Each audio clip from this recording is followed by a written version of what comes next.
At around the 1800s, we made a lot of different scientific discoveries.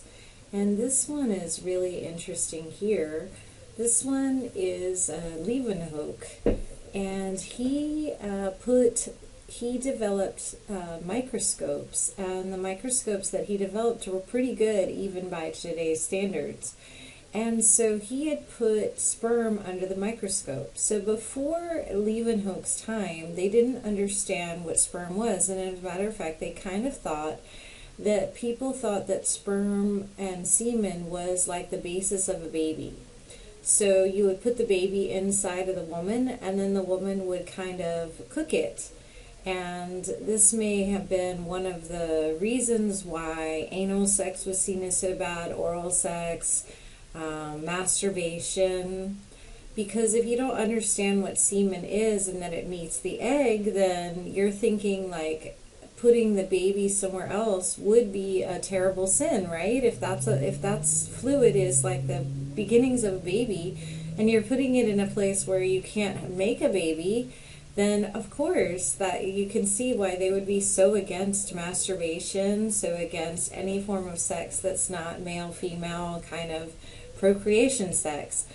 So when Leeuwenhoek put the sperm under the microscope, he kind of had this thought that there was a homunculus, and so he saw these little animals, and he thought these little animals were like little children, and you can see from his drawings that that's what he was thinking, because we didn't find out about the egg until approximately 200 years later after understanding about sperm. And I thought this tattoo right here was kind of interesting about the sperm.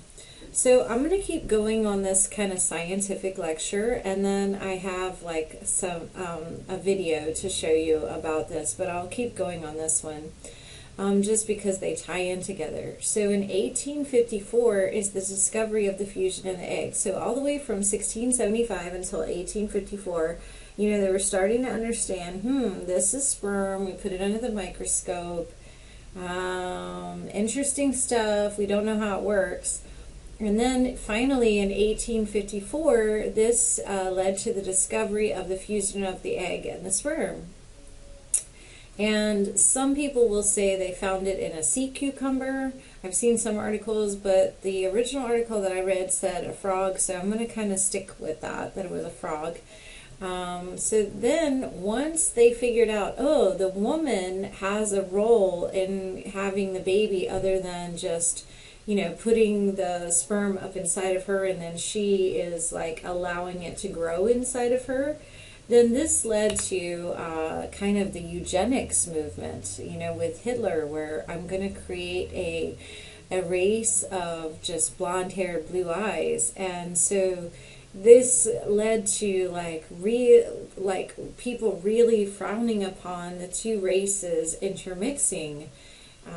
So I feel like that is changing a lot now, and I will share with you, just like from my generation to yours, I think I could be your parent, definitely, so we're just like one generation apart, is in my time you didn't see as many interracial couples. Nowadays I feel like interracial couples are like almost the standard, not, you know, like not, it's very very common to see interracial couples on all the commercials and most of the shows.